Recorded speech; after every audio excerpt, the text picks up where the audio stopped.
The airport was full of people moving in every direction with rolling bags and noisy voices, but at gate 12 there was a strange, quiet feeling, because a little girl sat alone in a wheelchair looking small and lost among the crowd, and she held a faded teddy bear close to her chest, as if it was the only friend she had in the whole world, and no one seemed to notice her, except for one man named Mark, who was waiting for his flight with his young son, Eli, who kept looking at her with wide, curious eyes. Mark had been watching the girl for a few minutes while pretending to check his phone, and he noticed that she kept glancing at the big glass doors as if she was waiting for someone to come through, and every time a person in a suit or a jacket walked by, her head would lift and her eyes would shine for a second before she lowered them again and hugged her teddy tighter, and Mark could not help wondering where her family was and why she was sitting there all alone in such a busy place. Eli tugged on his father's sleeve and whispered, "Dad, why is that girl sitting by herself?" And Mark told him quietly maybe her parents are nearby, but inside he was not sure, and something about the way the girl's shoulders curled and made him feel uneasy, and the longer he watched the more he noticed that no one seemed to stop or speak to her, not even the airport staff, who passed by pushing carts or talking into radios, and it was as if she was invisible to everyone except him and his son. Mark looked around to see if maybe her mother or father was coming back, but there was no sign of anyone searching for her, and he wondered if she had gotten lost or if there was some mix-up with flights, and he thought about going over to ask her if she was okay, but he hesitated because he did not want to scare her, and he also did not want to get in trouble for talking to someone else's child in a public place, yet something inside him told him that she needed help and that he should not just look away. A boarding announcement came over the loudspeaker, but it was for a different flight, and the little girl did not move from her spot at gate 12, and Mark noticed that her clothes were neat, but a little wrinkled like she had been sitting there for a long time, and her shoes were scuffed, and her hair was pulled back into a loose braid that was starting to come undone, and she kept rubbing the fabric of her teddy bear's ear over and over again like it was the only thing keeping her calm in that big, noisy space. Eli sat cross-legged on the floor next to Mark's chair, still watching the girl, and after a while he whispered again, "Dad, maybe she is waiting for someone who is not coming." And those words made Mark's chest feel tight, because deep down he was starting to think the same thing, and the idea of a child being left alone in a place like this was something he could not get out of his mind, and he kept picturing his own son sitting there by himself, and how scared Eli would be, and how wrong it would feel. The girl shifted in her wheelchair and looked once more toward the glass doors, and for a second her face lit up as if she saw someone familiar, but then the hope in her eyes faded, and she looked down again, her fingers gripping the teddy so hard that Mark could see her knuckles turn pale, and something about that small moment made him want to stand up and go to her right away, but he stayed where he was still unsure what the right thing to do was.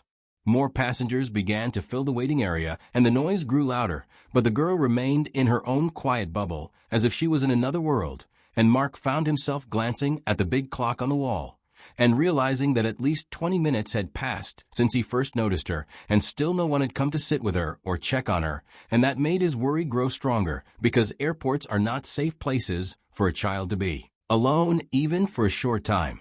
Eli leaned against his father's arm and whispered again, "Dad, can we ask her if she needs help?" And Mark looked down at his son's earnest face, and then back at the girl, and he felt that pull in his heart again, the one that told him this was not just something he could ignore, because sometimes life puts a person in front of you for a reason, and you have to decide whether to walk past them or to stop and do something.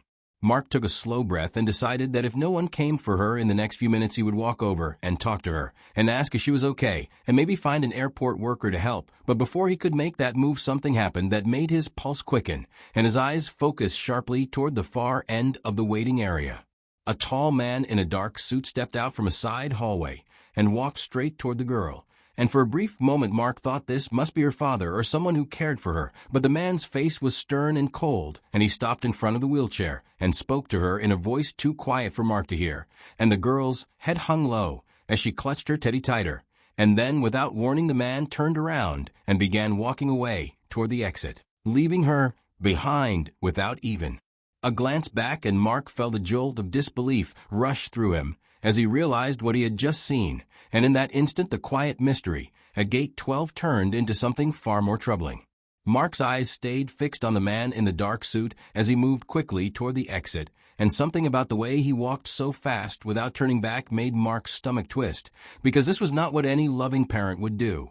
and he knew it deep inside, and the little girl still sat in her wheelchair, holding that faded teddy bear, and staring at the space where the man had just been standing, and her lips trembled, as if she wanted to call out, but no sound came. The crowd moved between them like waves in the sea, but Mark kept watching the tall figure in the suit weaving through people, with his phone in one hand and a leather briefcase in the other, and he seemed so focused on getting away that nothing around him mattered, and Mark felt a rush of disbelief that this man could leave a child alone in such a busy and cold place without even checking if she would be safe. Eli tugged at his father's sleeve again and whispered, "Dad, that man is leaving her," and Mark could hear the worry in his son's small voice, and it matched the worry pounding inside his own chest. And for a moment Mark just stood there torn between following the man and staying with the girl, but the urge to get answers was too strong, so he told Eli to stay close and began making his way through the crowd toward the suited man. The air in the terminal felt thicker with every step, and Mark's mind raced with questions like who is he and why did he leave her, and most of all, what kind of person walks away from a child who clearly needs help. And the man moved with a sharpness in his stride like he was late for something important, but Mark thought no meeting in the world could be more important than your own daughter.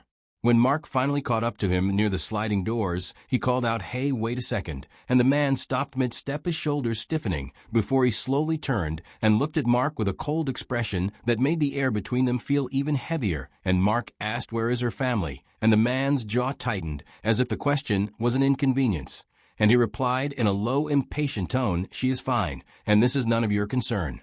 Mark felt heat rise in his face, and said, "She is sitting alone at the gate in a wheelchair, and you are walking away without anyone there for her." And the man let out a slow sigh like he was tired of explaining anything, and said, "I have things to do, someone will come for her." And then he started to turn away again, but Mark stepped forward, blocking his path, and asked sharply, "Are you her father?"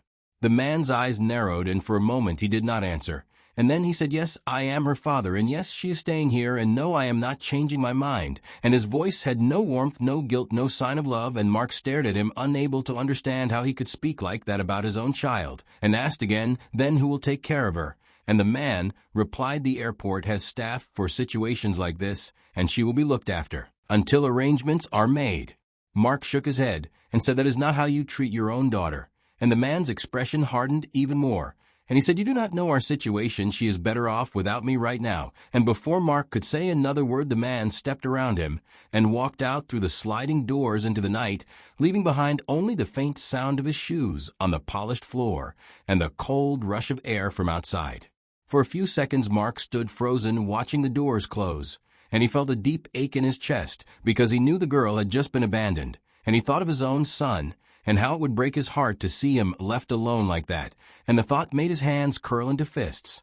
And he turned quickly and headed back toward Gate 12, determined to make sure the girl would not be left to face this place alone. As he approached, he saw Hannah still in her wheelchair, still clutching the teddy bear, still scanning the crowd with that same quiet hope in her eyes. And he knew she had not yet realized that her father was gone for good, and Mark's heart ached even more, because soon she would understand, and that moment would crush her. Eli looked up as his father returned and asked, "Did you find him?" And Mark nodded slowly, but did not tell him everything. Instead, he crouched down beside his son and whispered, "We are going to help her, okay?" And Eli's eyes lit up with the kind of simple kindness only a child can have, and he nodded without hesitation. Mark took a deep breath and walked the last few steps to the girl kneeling beside her, so he could meet her eyes. And he said softly, "Hi, my name is Mark, and this is my son Eli, and we were sitting over there, and we noticed you were alone. Are you waiting for someone?" And the girl's voice was barely above a whisper when she said, "My dad said he would be right back." And Mark felt a heavy knot in his chest, because he knew the truth, but he also knew this was not the moment to tell her, and instead he said, "We will wait with you until he comes back." As the noise of the airport swirled around them, Mark stayed there beside her, feeling the weight of what he had just witnessed, and knowing that from this moment on he could not simply walk away. Mark sat beside Hannah at Gate 12, trying to hide the storm of thoughts in his head, and he kept telling himself to stay calm. But every time he glanced toward the sliding doors where the man had left, he felt a surge of anger, because this was not how any father should behave. And as Hannah sat quietly stroking the ear of her teddy bear, Mark knew he could not just let this end here. Eli was sitting cross-legged on the floor beside her, offering her a small packet of crackers from his bag, and she took them with a polite thank you, her voice so soft it was almost lost in the noise of the terminal. And Mark watched her for a moment, then glanced at the big glass doors again, thinking about the man in the suit and how he had walked away without even looking back. And something inside Mark told him that if he did not speak to that man again, he would regret it for the rest of his life. Mark leaned closer to his son and said quietly, "Eli, stay here with Hannah, and I will be right back. Do not move until I return." And Eli nodded wide-eyed, and Mark stood up, pushing through the crowd, his eyes locked on the path toward the exit, where he had last seen the man, and he moved fast, his pulse racing, as he searched the busy walkway. At first he thought the man had already gone, but then he spotted the dark suit ahead near the taxi stand outside the glass doors, and Mark's pace quickened until he reached him just as he was raising his phone to his ear. And without thinking, Mark called out in a clear, firm voice, "Where is her family?" The man stopped mid-stride, the phone still in his hand, and turned his head slowly, as if he could not believe someone had dared to address him like that. And for a second, they just looked at each other, the cold city air drifting in through the open doors, and the sound of rolling suitcases passing by. Mark stepped closer, his voice steady, but charged with emotion. "She is a child, and she is alone, and I want to know where her family is." And the man gave a thin, humorless smile, as if amused by the question, and said flatly, "I told you already, she will be fine. This is not your business." Mark felt the heat rise in his face, and replied sharply, "A child alone is everyone's business." And the man's expression hardened as he lowered his phone slowly and slipped it into his pocket, his eyes narrowing. "You do not understand our situation," he said. "Then, explain it," Mark shot back, "because right now all I see is a father walking away from his daughter, like she does not matter." And the man's jaw clenched before he finally spoke. "She is my daughter, her name is Hannah, and yes, I left her there, because she will be taken care of by the staff until other arrangements are made, and that is all you need to know." Mark shook his head in disbelief. "Arrangements? You mean leaving her for strangers to deal with while you go to some meeting?" And the man's voice rose slightly. "I am a CEO. I have responsibilities. I cannot be everywhere at once, and she needs more care than I can give." The words hung in the air like a cold wind, and Mark took a step closer, lowering his voice, but making each word sharp and clear. "She does not need care from strangers. She needs her father." And the man's eyes flashed with something between anger and discomfort, but he quickly masked it with a dismissive wave of his hand. Mark's voice grew quieter but heavier, and he asked the question that seemed to land like a stone between them. "If she was your son, would you still walk away like this?" And for a moment the man's face tightened, and his eyes flickered before he turned away, breaking the brief crack in his icy calm. Without another word, the man stepped toward the waiting taxi, and Mark called after him, "Your daughter will remember this moment for the rest of her life." And that seemed to make the man pause for half a heartbeat. But he did not turn around, and the taxi door closed behind him, and then he was gone, swallowed by the night outside. Mark stood there for a moment, feeling the rush of cold air from the street mixing with the heat in his chest. And he turned quickly back toward the gate, moving fast through the crowd until he saw Eli and Hannah exactly where he had left them, and Hannah looked up at him with those quiet, searching eyes, as if hoping he had brought her father back. Mark knelt beside her, forcing a small, gentle smile, and said softly, "I talked to him, and we're going to stay with you until you are safe." And she nodded without asking any more questions, just holding her teddy closer, as if bracing against something she could not quite name. Eli scooted closer to her and began telling her about the toy airplanes he liked, and for the first time Mark saw a tiny smile flicker across her face, and in that moment he knew he had done the right thing by not letting the man leave without hearing the truth, even if it had not changed the outcome, because now more than ever he was certain that he could not let this girl be left alone in the chaos of the airport.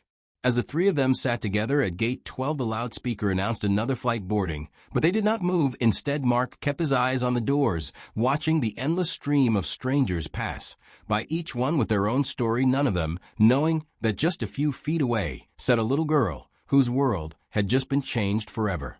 Mark stayed beside Hannah and Eli at Gate 12, listening to the sounds of the airport, while his mind replayed every word the man in the suit had said, and each time the words echoed, they felt colder and more heartless, and Mark could not understand how a father could speak about his own daughter like she was a problem to be passed on to someone else.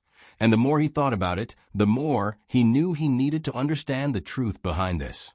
Hannah sat quietly nibbling on one of the crackers Eli had given her, and her small hands kept smoothing the fur of her teddy bear over and over, and sometimes she glanced toward the doors again, but now the hope in her eyes seemed dimmer, as if she was starting to feel the weight of what was really happening, though she might not have the words to explain it yet, and Mark felt a deep ache in his chest watching her.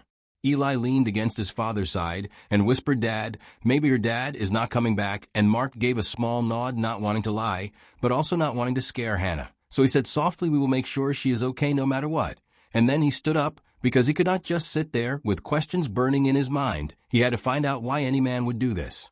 He spotted the suited man again a few minutes later near the ticket counter, speaking to an airline staff member, and Mark walked over quickly, his steps firm, and his voice low, but steady, as he said, "We need to talk." And the man gave a weary sigh, as if he had no time for this, but Mark stayed in front of him, blocking the path, and said, "Tell me the truth about why you are leaving her here."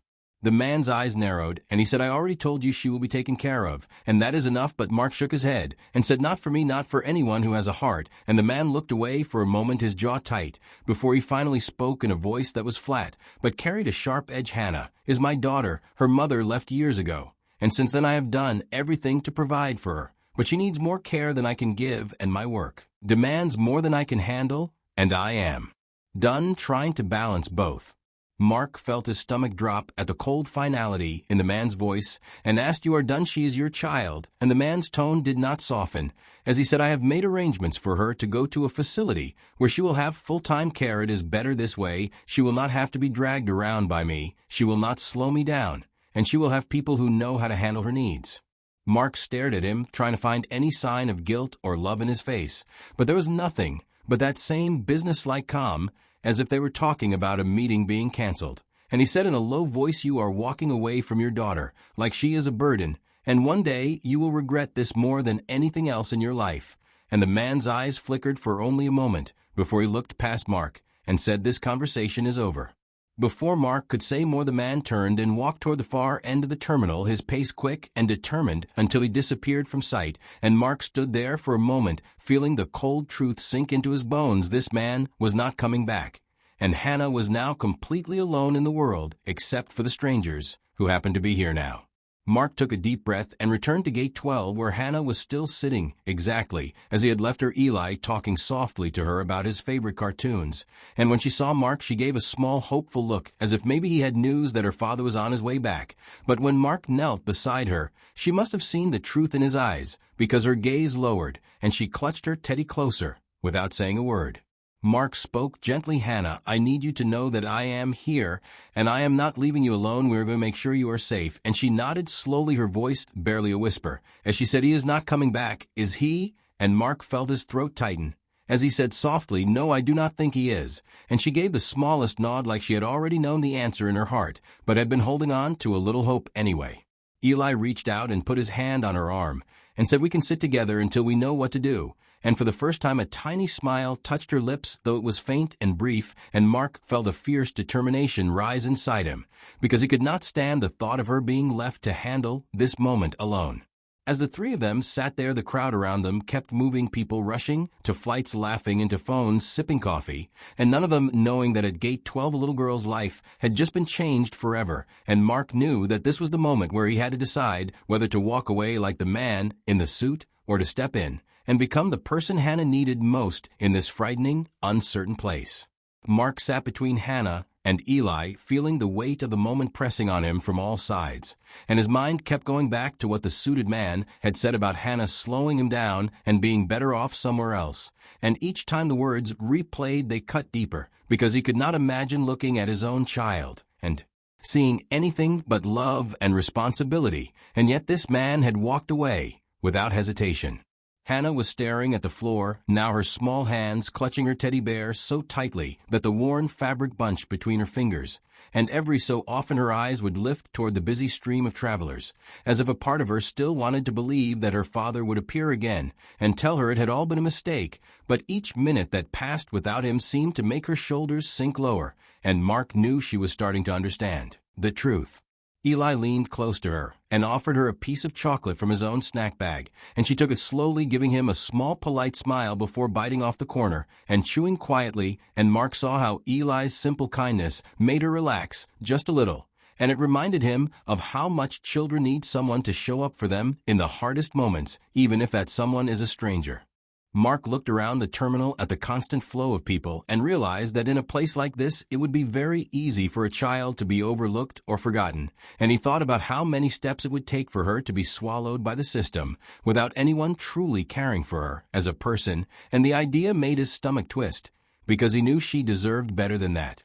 He pulled out his phone and checked the time, realizing that more than an hour had passed since he had first noticed her at Gate 12, and in that time her father had left the building entirely and had not once looked back, and Mark thought about the life she might be heading toward if he simply called airport staff and walked away, and the image that came to mind was a lonely room somewhere far from anyone she knew, with strangers making decisions about her future.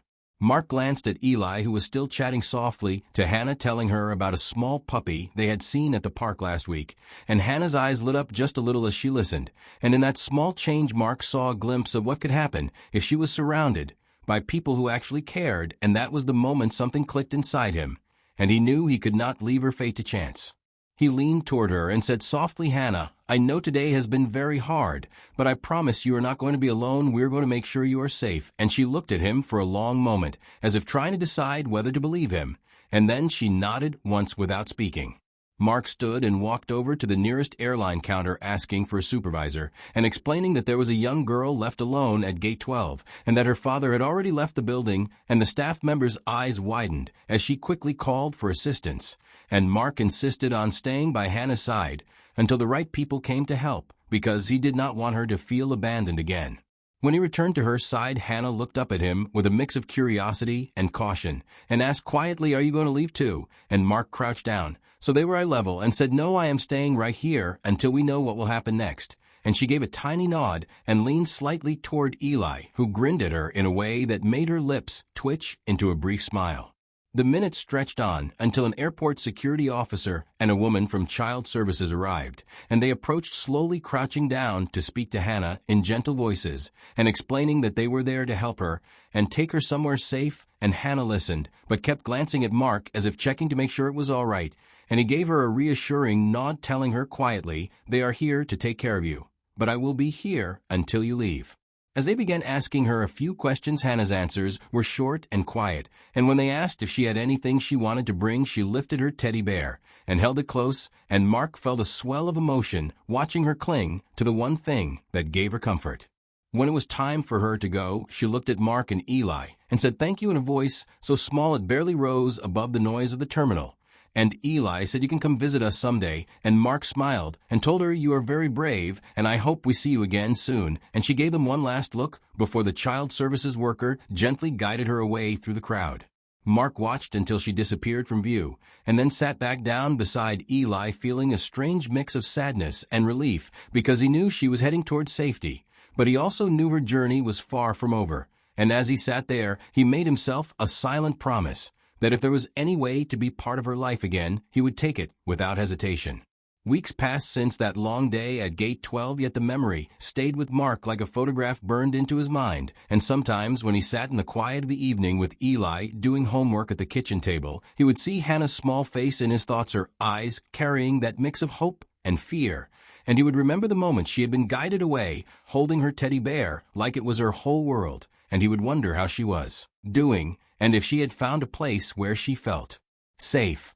One afternoon, Mark's phone rang with a number he did not recognize, and when he answered, a gentle voice introduced herself as a social worker from the Child Services office. She told him that Hannah was in a temporary foster home nearby, and that she remembered him and had spoken about him and Eli more than once, and she asked if he might be willing to visit her, since it seemed to bring her comfort to talk about that day at the airport. Mark's heart lifted at the thought, and he agreed immediately, arranging to meet them at a small park the following Saturday. And when the day arrived, he and Eli brought a picnic blanket and a basket with snacks, and a small new teddy bear wrapped in bright paper, though he knew she would probably keep her old one close forever. When Hannah arrived with her foster guardian, she looked a little different. Her hair neatly brushed, her clothes clean and warm, but the way she smiled shyly at them made Mark's chest feel warm, because he could see she was glad to be there, and Eli ran to greet her holding out the wrapped gift, which he opened carefully, revealing the soft new bear, and she hugged it once before tucking it under her arm, alongside her old one. They spent the afternoon playing simple games, eating sandwiches, and talking about small things like the flowers in the park and the birds in the trees, and Mark noticed that each time Hannah laughed, even just a little, it felt like the sound filled something inside him that had been empty since that day at Gate 12, and he realized just how much he had wanted to see her happy again, even for a short time. Over the next month, the visits continued, sometimes at the park, sometimes at the library, sometimes at Mark's home, where Hannah would help Eli with puzzles or sit at the table coloring while Mark cooked dinner. And each time she left, he felt the same pull in his heart, wanting to make sure she was cared for, not just for now, but for as long as she needed. One evening, after dropping her back with her foster guardian, Mark sat in his car thinking about all the moments they had shared and the way she had begun to relax more each time they were together, and he thought about how he and Eli had already built a life filled with routines and laughter, and how easily Hannah seemed to fit into that picture, and a quiet but certain thought grew in his mind, that maybe he was meant to do more than just visit. A week later, Mark made an appointment with a social worker to talk about what it would mean to apply to be her guardian, and the process was long and filled with forms and interviews and background checks. But he moved through each step with determination, because he knew this was not just about helping a child in need. It was about giving Hannah the kind of home where she would never have to wonder if someone was coming back for her. Months passed, and finally the day came when the decision was made, and Mark received the call that Hannah would be placed with him and Eli. And when he told Eli the news, his son's face lit up with pure joy, and he ran around the living room shouting that they were going to be a family, and Mark could not help but laugh through the tears in his eyes. When Hannah arrived with her small bag and her 2 teddy bears, she stepped into their home, slowly looking around at the pictures on the walls and the smell of dinner cooking in the kitchen. And Eli took her hand and pulled her toward the table where 3 plates were set, and Mark watched as she sat down in the chair, between them, her shoulders relaxing just a little, as if she could feel that this place was hers too. That night after dinner, they sat together on the couch with a blanket over their legs, watching a movie. And Mark looked at the 2 children beside him. One is by birth and one by choice. And he felt a deep, steady peace, knowing that the promise he had made to himself at Gate 12 was now real. He had chosen not to walk away, and in doing so he had given Hannah not just safety, but a family. As the movie played, Hannah leaned her head on his arm, her old teddy bear tucked between them, and Mark thought about how sometimes life changes in an instant in a busy place like an airport, where paths cross for reasons you cannot understand at first, and how a single choice can turn an ending into a beginning. And he knew that for all 3 of them, this was only the start of a new chapter, one they would write together every single day from now on.